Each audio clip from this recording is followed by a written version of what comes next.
ഈ രാഹുൽ മാന്തോട്ടത്തിൻ്റെ ഇഷ്യൂ നിങ്ങളെല്ലാവരും അറിഞ്ഞു കാണുമല്ലോ. സോഷ്യൽ മീഡിയയിലും വാർത്തകളിലൊക്കെ അത് നിറഞ്ഞിങ്ങനെ നിൽക്കുകയാണല്ലോ.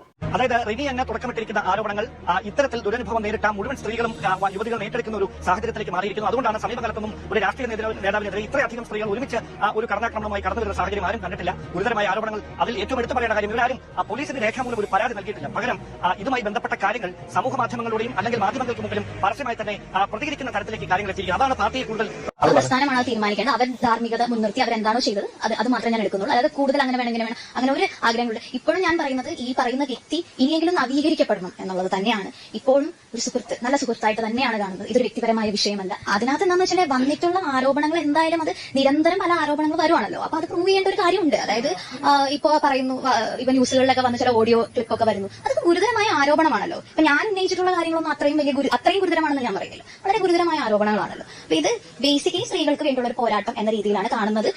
വ്യക്തിപരമായി ഇതിലൊരു സന്തോഷവും എനിക്കില്ല എന്നുള്ളതാണ്. എന്താണോ സംഭവിക്കേണ്ടത് ഞാൻ പറഞ്ഞു. കാലം തെളിയിക്കും. എന്റെ ഭാഗത്താണ് ശരിയെങ്കിൽ അത് കാലം തെളിയിക്കുമെന്ന് ഞാൻ പറഞ്ഞു.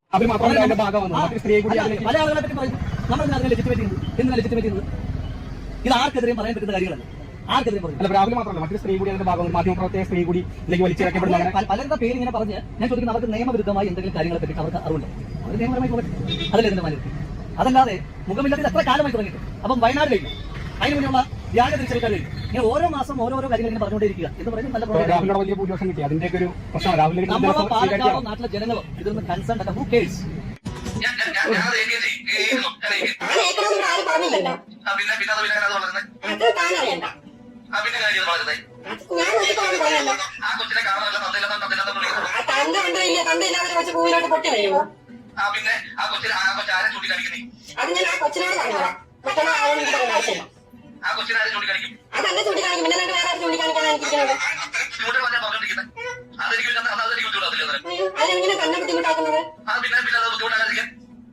ഈ രാഹുൽ മാന്തോട്ടത്തിന്റെ കാര്യത്തിൽ കോൺഗ്രസിന് ഒഴിഞ്ഞേ പറ്റൂ, അല്ലാതെ വേറെ നിവൃത്തിയില്ലല്ലോ. പക്ഷെ ഇവിടെ ചില കാര്യങ്ങൾക്കകത്ത് ഒരു വ്യക്തത വരുന്നില്ല. ആ പരാതിയായിട്ട് വന്നിരിക്കുന്ന നടി, മുൻ മാധ്യമ പ്രവർത്തക, ആ സ്ത്രീ പറയുന്നതിൻ്റെ അകത്ത് ഒരു പേര് പറയുന്നില്ല. അന്നത്തെ കാര്യം പേര് പറയാതെ അവർ പറയുന്ന ആളെ ആരാന്നുള്ളത് നമുക്ക് വ്യക്തമായിട്ട് മനസ്സിലാവുന്നുണ്ട്. പക്ഷെ അപ്പോഴും അവർ പേര് പറയാൻ ആഗ്രഹിക്കുന്നില്ല.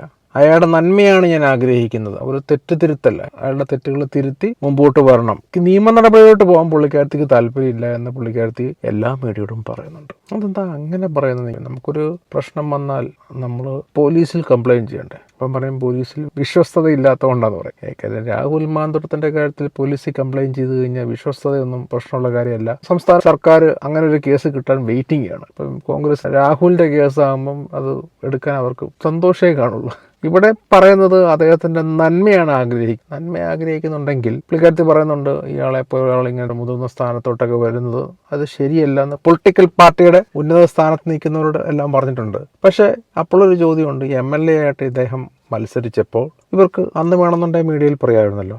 എന്തുകൊണ്ട് പുള്ളിക്കാരത്തി അന്ന് പറഞ്ഞില്ല? അപ്പം അത് അദ്ദേഹത്തിൻ്റെ ഇഷ്ടമാണ്. സ്ത്രീകൾക്ക് പരാതി അന്ന് തന്നെ പറയണമെന്ന് നിർബന്ധമില്ല. പിന്നീട് എത്ര വർഷം കഴിഞ്ഞ് വന്ന് പറഞ്ഞാലും ഒരു സ്ത്രീ മുമ്പോട്ട് വെക്കുന്ന പീഡന പരാതികൾ പരിഗണിക്കണം എന്നാണല്ലോ പറയുന്നത്. ജനം സ്വാഭാവികമായിട്ട് ചിന്തിക്കുന്ന ഒരു കാര്യമായിരുന്നു. ഇലക്ഷൻ എടുക്കാറായി വരുന്ന സമയത്ത് പെട്ടെന്ന് ഇങ്ങനൊരു രാഹുലിനോട് ഇത്രയും നാൾ ഈ 3 വർഷമായിട്ടും തോന്നാത്തൊരു കാര്യം, കോൺഗ്രസും മാർക്സിസ്റ്റും നല്ല ടൈറ്റായിട്ടുള്ളൊരു ഇലക്ഷൻ വരുന്നു. BJP നോക്കി നിൽക്കുന്നു. അവർ എങ്ങനെയെല്ലാം വോട്ട് പിടിച്ച് ഭരണത്തിൽ കയറി മുഖ്യമന്ത്രിയാകാൻ നിൽക്കുന്നവരാണ് BJPയിലുള്ള എല്ലാ പ്രവർത്തകരും. സുരേന്ദ്രന്റെ ഭാഷയെ പറഞ്ഞാൽ 30 സീറ്റ് കിട്ടി ഞങ്ങൾ സംസ്ഥാന സർക്കാർ ഞങ്ങളായി മാറും എന്നല്ലേ അയാൾ ഇന്നാൾ പറഞ്ഞത്. പല പ്ലാൻ, ഇപ്പോൾ സുരേഷ് ഗോപിയുടെ കാര്യത്തിലൊക്കെ അവരെടുത്ത പ്ലാൻ പോലെ ഇവിടെയും വലിയൊരു പ്ലാൻ ചെയ്ത് ഇരിക്കുന്നതിന് മുമ്പ് കാലം നീണ്ടുന്ന ടീമുകളവർ. ഇവിടെ ഈ ഒരു ഇലക്ഷൻ വരുന്ന സമയത്ത് ഇങ്ങനെ ഒരു പരാതിയായിട്ട് വരുമ്പോൾ സ്വാഭാവികമായിട്ട് ആളുകൾക്ക് അങ്ങനെ തോന്നും. ആരും കുറ്റം പറഞ്ഞിട്ട് കാര്യമില്ല. അയാളുടെ വാദങ്ങൾ ഖണ്ഡിക്കത്തക്ക തെളിവുകൾ കയ്യിലുണ്ടോ?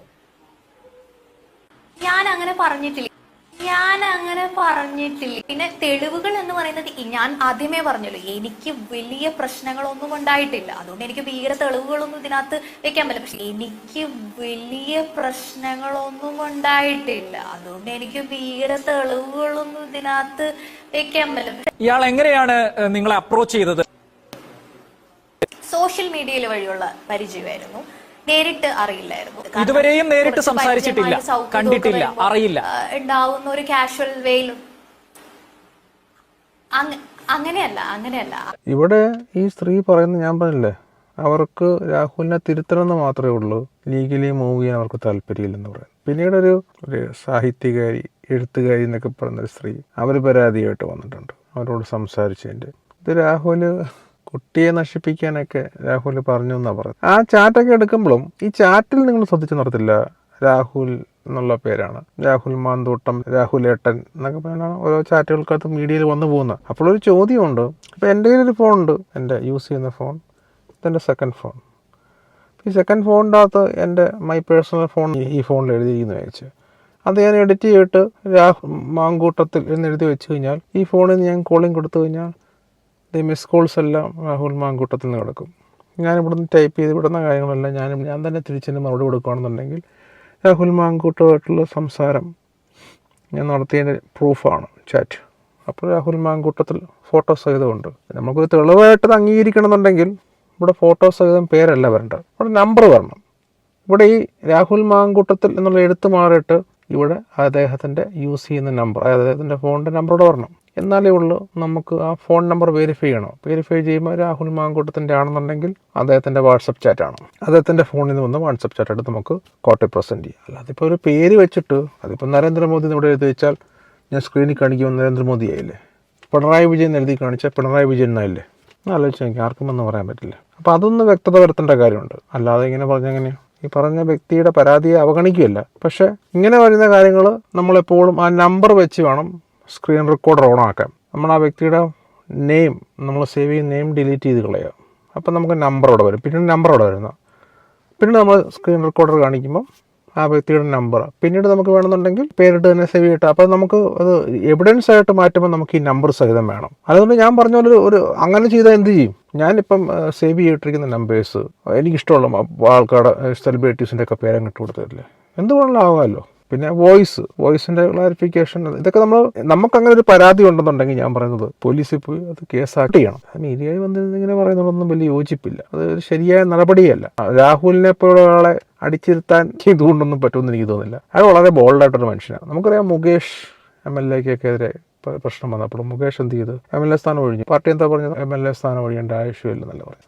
പൊതുവെ പൊളിറ്റിക്കൽ പാർട്ടീസ് എല്ലാവരും ഇങ്ങനെയുള്ള ഇഷ്യൂസ് വരുമ്പം അവർ ചെയ്യുന്നത് പാർട്ടിയുടെ അംഗത്വത്തിൽ നിന്നും ഇവരെ ഔട്ടടിക്കും. പക്ഷെ അവരുടെ MLA സ്ഥാനം അവർ തീരുമാനിക്കട്ടെ, ആ വ്യക്തി തന്നെ തീരുമാനിക്കട്ടെ പിരിയണോ വേണ്ടോ എന്നുള്ളതാണ് അവർ മുമ്പോട്ട് വെക്കുന്നത്. ഇവരൊക്കെ ചെയ്ത് എന്താണോ ആ സെയിം സ്റ്റാൻഡ് തന്നെയായിരിക്കും രാഹുൽ എടുക്കാനും സാധ്യതയുള്ളൂ. രാഹുലിന്റെ പേരിൽ ഒരു ട്രാൻസ്ജെൻഡർ പരാതി കൊടുത്തിരിക്കുന്നത് അരുണിമ കൂടി ചേരുകയാണ്. ട്രാൻസ്ജെൻഡർ കോൺഗ്രസ് സംസ്ഥാന രക്ഷാധികാരിയാണ് അരുണിമ. അവന്തിക തുറന്നു പറഞ്ഞത് അരുണിമ കേട്ടിട്ടുണ്ടാകും. ഒരുപക്ഷെ നേരത്തെ തന്നെ അരുണിമയോട് ഈ കാര്യങ്ങൾ അവന്തിക സൂചിപ്പിച്ചിട്ടുണ്ടാകും. ഒരു റേപ്പിസ്റ്റിനെ പോലെ തന്നോട് സംസാരിച്ചു നമ്മുടെ സംസ്ഥാനത്തെ ഒരു MLA എന്നതാണ് പറയുന്നത്, പ്രത്യേകിച്ച് യൂത്ത് കോൺഗ്രസിന്റെ സംസ്ഥാന അധ്യക്ഷൻ. അരുണിമ എങ്ങനെയാണ് അതിനെ കാണുന്നത്? അയാൾക്ക് ഇനി MLA സ്ഥാനത്ത് തുടരാനുള്ള യോഗ്യതയുണ്ടോ, അർഹതയുണ്ടോ? തീർത്തും ട്രാൻസ്ജെൻഡർ കമ്മ്യൂണിറ്റിക്ക് തന്നെ വളരെ ലജ്ജാകരമായിട്ടുള്ള ഒരു അവസ്ഥയിലൂടെയാണ് ഞങ്ങൾ കടന്നു പോകുന്നത്. കാരണം ഞങ്ങളുടെ പാർട്ടിയുടെ നേതാക്കന്മാരുടെ ഭാഗത്തു നിന്നും ഇത്തരത്തിലുള്ള അനുഭവം ഞങ്ങൾക്ക് മുൻകാലങ്ങളിൽ ഉണ്ടായിട്ടില്ല. ബഹുമാനപ്പെട്ട KC വേണുഗോപാൽ അടക്കമുള്ള മുതിർന്ന നേതാക്കന്മാർ ഞങ്ങളെ സംരക്ഷിച്ച് ഞങ്ങളുടെ എല്ലാ അവകാശങ്ങളിലും ചേർത്ത് പിടിക്കുന്ന മനുഷ്യരാണ്. പക്ഷേ ഇത്തരത്തിലൊരു MLA ആയി ഒരു സംഘടനയുടെ സംസ്ഥാന പ്രസിഡന്റായി ഇരിക്കെ ഞങ്ങൾ അവധിക എന്ന് പറയുന്നത് ഒരു ട്രാൻസ്ജെൻഡർ ആണ്. ആ ട്രാൻസ്ജെൻഡറിനോട് ഇത്രയും മോശമായുള്ള രീതിയിൽ മെസ്സേജ് അയക്കുകയും അവരോട് ഇത്രയും ലജ്ജാകരമായിട്ടുള്ള രീതിയിൽ ഒരു ജനപ്രതിനിധി പെരുമാറിയെന്ന് പറയുന്നത് തീർത്തും സങ്കടജനകമായിട്ടുള്ള ഒരു കാര്യമാണ്. അതിനോട് തീർത്തും വിയോജിപ്പാണ്. കൃത്യമായും ഈ വിഷയത്തിൽ അരുണിമ ഒന്ന് തുടരുക. അവന്തികയ്ക്ക് എന്തോ സൂചിപ്പിക്കാനുണ്ട്, പറഞ്ഞോളൂ. ഈ ന്യൂസ് പോകുമ്പോൾ തന്നെ ഇപ്പോഴും എനിക്ക് കോളുകൾ അയാളുടെ ഭാഗത്ത് നിന്ന് വന്നോണ്ടിരിക്കുക. ഇപ്പൊ 3 പ്രാവശ്യം അയാളെ വിളിച്ചോണ്ടിരിക്കുന്നത്. രാഹുൽ മാങ്കൂട്ടത്തിന്റെ കോള് എനിക്ക് വന്നോണ്ടിരിക്കുകയാണ്. സ്ക്രീൻഷോട്ട് ഒന്ന് കാണിക്കാമോ അവന്തിക? തീർച്ചയായും ഞാൻ ഫോണിലാണോ വരുന്നത് അല്ലേ? അതെ ഓക്കെ മനസ്സിലായി.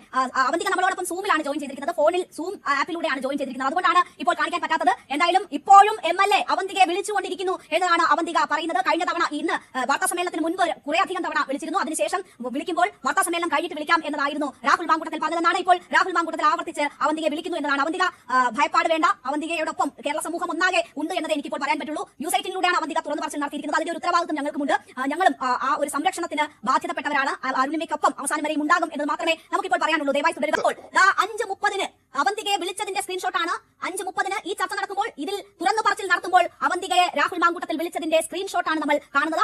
അതിന് മുൻപ് 11:28 വിളിച്ചിട്ടുണ്ട്, 11:27 അങ്ങോട്ട് വിളിക്കാൻ ശ്രമിച്ചിട്ടുണ്ട്. അതിന് മുൻപും ആ കോളുകൾ വന്നത് നമുക്ക് കാണാം. അവന്തിക നേരത്തെ നമ്മളോട് തുറന്നു പറഞ്ഞതാണ്. വാർത്താ സമ്മേളനം നടത്തുന്നതിന് മുൻപ് ഏതാണ്ട് 1 മണിയോട് കൂടിയാണ് വാർത്താ സമ്മേളനത്തിന് രാഹുൽ മാങ്കൂട്ടത്തിൽ വന്നത്. അതിന് മുൻപ് അവന്തികയെ വിളിച്ചിരുന്നു എന്നത് പറഞ്ഞിരുന്നതാണ്. ആ വിളിച്ചിരുന്നതിന്റെ ഡീറ്റെയിൽസ് നമുക്ക് കാണാം. അതിനോടൊപ്പം തന്നെ 5 മണിക്ക് അവന്തിക നമുക്കൊപ്പം ജോയിൻ ചെയ്യുന്നു. 5:05 നമുക്കൊപ്പം ജോയിൻ ചെയ്യുന്നു, തുറന്നു പറച്ചിൽ നടത്തുന്നു. അവന്തിക നമ്മളോട് സംസാരിച്ചുകൊണ്ടിരുന്നപ്പോൾ 5:30 രാഹുൽ മാങ്കൂട്ടത്തിൽ അവന്തികയെ വിളിച്ചതാണ്. ഒരുപക്ഷെ ഇനി കൂടുതലെങ്കിലും ഒന്ന് പറയരുതേ എന്ന് അഭ്യർത്ഥിക്കാനാകും, അല്ലെങ്കിൽ ഭീഷണിപ്പെടുത്താനാകും. എന്താണ് ഉദ്ദേശമെന്ന് അറിയില്ല. എന്തായാലും ആ സമയത്ത് ഈ പരാതികളുടെ ചിലത് കേൾക്കുമ്പോൾ ഒരു വ്യക്തതയില്ല.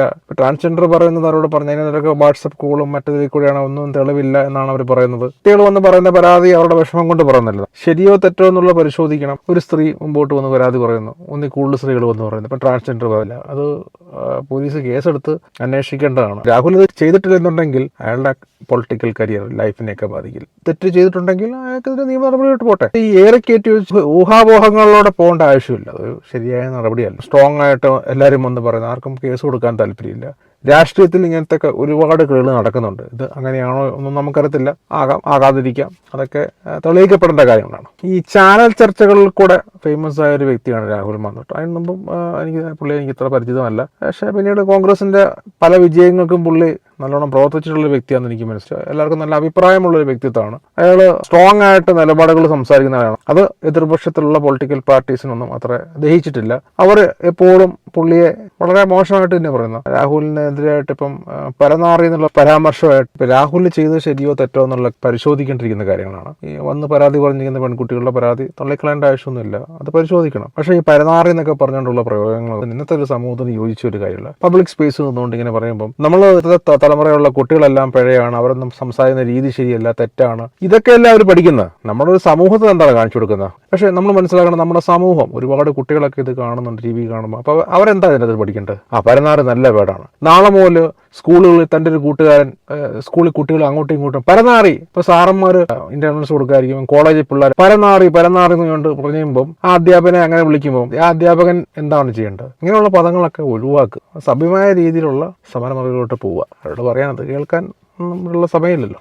രാഹുലിനെ ന്യായീകരിക്കുകയല്ല, സമരങ്ങൾ നടത്തുമ്പം സഭ്യമായ ഭാഷകൾ ഉപയോഗിക്കുക. പിന്നീട് നമ്മൾ വരും തലമുറ മുഴുവൻ കഞ്ചാവാണ്, MDMA ആണ്, എല്ലാവരും വായിന്ന് അസഭ്യം മാത്രമേ പറയുള്ളൂ നമ്മൾ പറയുമ്പോൾ നമ്മളാണ് മാതൃകയാകേണ്ട കുട്ടികൾക്ക്. അതുകൊണ്ടാണ് ഞാൻ പറയുന്നത്. രാഹുലിൻ്റെ ഈ കാര്യങ്ങൾ പരിശോധിക്കേണ്ടിയിരിക്കുന്ന കാര്യങ്ങളാണ്. അത് ഇങ്ങനെ ഏറെ നിർത്തിക്കൊണ്ട് നിന്നിട്ട് കാര്യമില്ല. എനിക്ക് തോന്നുന്നു കേരള പോലീസ് കേസ് ഫയൽ ചെയ്യുമായിരിക്കും. ഇന്നോ അത് നാളെയായിട്ട് കേസ് എടുക്കാനാണ് സാധ്യത കൂടുതൽ. ഇനി അതെങ്ങനെയാണ് തള്ളിക്കളയാനാണ് ഉദ്ദേശം എന്ന് നമുക്കറിയത്തില്ല.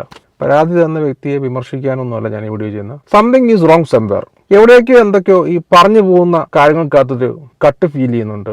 ഈ കട്ട് ജോയിൻ ചെയ്യുന്നതിൻ്റെ അകത്ത് ചില ഒരു മിസ്മാച്ച് വരുന്നുണ്ട്. നിങ്ങളിൽ പലർക്കും അത് തോന്നിയിട്ടുമുണ്ട്. പിന്നെ ഈ ട്രാൻസ്ജെൻഡർ ഇവരല്ലേ നമ്മുടെ ആറാട്ടണ്ണൻ്റെ കേസിൻ്റെ അകത്ത് ഒരു പരാതിയായിട്ട് വന്ന മൂവിയുടെയൊക്കെ റിവ്യൂ പറയുന്ന ഒരു ആറാട്ടൻ എന്ന് പറഞ്ഞ ഒരു വ്യക്തിയിൽ നിന്ന് എനിക്ക് മോശം അനുഭവം ഉണ്ടായിട്ടുണ്ട്. അതൊന്ന് എനിക്ക് നേരിട്ട് ലുലു മാളിൽ വെച്ചിട്ടാണ് ഇങ്ങനെ ഒരു ഇഷ്യൂ ഉണ്ടായത്. അപ്പോൾ ആളെൻ്റെ പുറകെ വരികയും എന്നോട് നമ്പർ ചോദിക്കുകയും അങ്ങനത്തെ ഒരു പ്രശ്നങ്ങളൊക്കെ ഉണ്ടായിട്ടുണ്ട്. ഇയാൾ എന്താണെന്നും ഏതാണെന്നും എനിക്ക് ആ സമയത്തൊന്നും അറിയത്തുണ്ടായിരുന്നില്ല. ഇയാൾ എൻ്റെ ഫേസ്ബുക്കിൽ ഫ്രണ്ടായിരുന്നു. അപ്പോൾ എനിക്ക് ഫേസ്ബുക്കിൽ മെസ്സഞ്ചറിൽ മെസ്സേജ് അയച്ചു, ഞാൻ ആറാട്ടൻ എന്ന്. അപ്പോൾ ഞാൻ പറഞ്ഞു വാട്ട്സ് ദാറ്റ്. അപ്പോൾ പറഞ്ഞു ഞാൻ മൂവിയുടെ റിവ്യൂറാണ്. ഈ ട്രാൻസ്ജെൻഡർ പറഞ്ഞ പരാതിയൊന്നും ഞാൻ വിമർശിക്കുന്നില്ല. വിഷമങ്ങളും പ്രയാസങ്ങളും എല്ലാവർക്കും ഉണ്ടാകാവുന്നതാണ്. അപ്പം അത് പറയുമ്പം അത് പരിശോധിക്കേണ്ടത് കേരള പോലീസ് അത് പരിശോധിക്കേണ്ടിയിരിക്കുന്നു. ഇപ്പം ഒരു സ്ത്രീയായി, ഒന്നിൽ കൂടുതൽ സ്ത്രീകളായി, ഇപ്പം ട്രാൻസ്ജെൻഡറായി, എന്താണ് ഇയാൾക്ക് പറ്റിയത് എന്നൊക്കെ ഞാനും ആലോചിച്ചത്. ഞാൻ ചിന്തിക്കുന്ന പോലെ തന്നെയല്ല മനുഷ്യൻ ചിന്തിക്കുന്നത്. ഇതൊക്കെ സത്യമാണോ? ഇതൊക്കെ ശരിയാണോ? ഇയാൾ ഇത്തരക്കാരനാണോ? സെക്സ് അതൊരു ക്രൈമല്ല. അപ്പം അയാൾക്ക് ഇഷ്ടപ്പെട്ട ഒരു സ്ത്രീയുടെ കൂടെ അയാൾ സെക്സ് ചെയ്യുന്നതിൻ്റെ അകത്ത് തെറ്റില്ല. സുപ്രീം കോടതി തന്നെ പറയുന്നുണ്ടല്ലോ, ഉഭയകക്ഷി പ്രകാരമുള്ള ലൈംഗിക ബന്ധത്തിന് തെറ്റില്ല. ഇന്നും പീഡന പരാതിയായിട്ട് ഓരോ സ്ത്രീകൾ വന്നുകൊണ്ടിരിക്കുകയാണ്. അങ്ങനെ വന്നപ്പോഴാണ് കോടതി ഇങ്ങനെ പറയേണ്ട വന്നത്. അപ്പം കഴിഞ്ഞ ദിവസം കോടതി പറഞ്ഞു പീഡനം എന്താണെന്നും ലൈംഗിക ബന്ധം എന്താണെന്നും മനസ്സിലാക്കണമെന്നും. സ്ത്രീകളുടെ ഒരു പൊതു ആയുധമായിട്ടാണ്, എല്ലാ സ്ത്രീകളെയും കുറ്റപ്പെടുന്നില്ല, ചില സ്ത്രീകൾ ഇതൊരു പൊതു ആയുധമായിട്ട് ഉപയോഗിക്കുന്നുണ്ട്. എന്നെ പീഡിപ്പിച്ചു. ഇതിപ്പോൾ എന്താ പ്രശ്നം വരുന്ന, ഇങ്ങനെ വെറുതെ കുറേ സ്ത്രീകൾ വന്ന് പറയുമ്പോൾ, ഈ രാഹുലിൻ്റെ കേസിൽ പറഞ്ഞെന്നല്ല ഞാൻ പറയുന്നത്, ഇങ്ങനെ പറയുന്ന സ്ത്രീകൾ, എല്ലാ സ്ത്രീകളും അത്രക്കാരല്ലോ, പല സ്ത്രീകളും ഇതൊരു ആയുധമായിട്ട് ഉപയോഗിക്കുന്നുമുണ്ട്. ഇപ്പം ജെന്യൂൻ കേസ് വരുമ്പോഴും ജനം കൺഫ്യൂസ്ഡ് ആവുകയാണ്. അതാണ് പ്രശ്നം. സമൂഹത്തിൽ ജനത്തിന് മുമ്പിൽ ശരി ഏതാണ് തെറ്റേതാണെന്ന് തിരിച്ചറിയാൻ പറ്റാത്ത അവസ്ഥയായി. ഇവിടെ ആർക്കാണ് പിഴവ് പറ്റിയത്, ആരാണ് വഞ്ചിക്കപ്പെട്ടത്, ആരാണ് പീഡിപ്പിക്കപ്പെട്ടത് എന്നുള്ളത് വ്യക്തത വരുത്തുക. അല്ലെന്നുണ്ടെങ്കിൽ മനുഷ്യരിങ്ങനെ കുറച്ച് ആൾക്കാർ ഈ സ്ത്രീയുടെ കൂടെ, കുറേ സ്ത്രീകൾ പുതിയതായിട്ട് വന്നതിൻ്റെ ആ ട്രാൻസ്ജെൻഡറിനെയും കൂടെ നിൽക്കും. കുറച്ച് ആൾക്കാർ രാഹുലിൻ്റെ കൂടെയും, കുറച്ച് ആൾക്കാർ ഇവർ രണ്ടുപേരെ ആക്ഷേപിച്ചു. ഇങ്ങനെ ത്രാസ് ഇങ്ങനെ പൊങ്ങിയും താഴ്ന്നു നോക്കും. ഇതൊരു വ്യക്തത വേണ്ട ആവശ്യമല്ലേ. വീഡിയോ ഇഷ്ടപ്പെട്ടെങ്കിൽ ലൈക്ക് ചെയ്യുക, ഷെയർ ചെയ്യുക, സബ്സ്ക്രൈബ് ചെയ്യുക. Okay, bye, take care.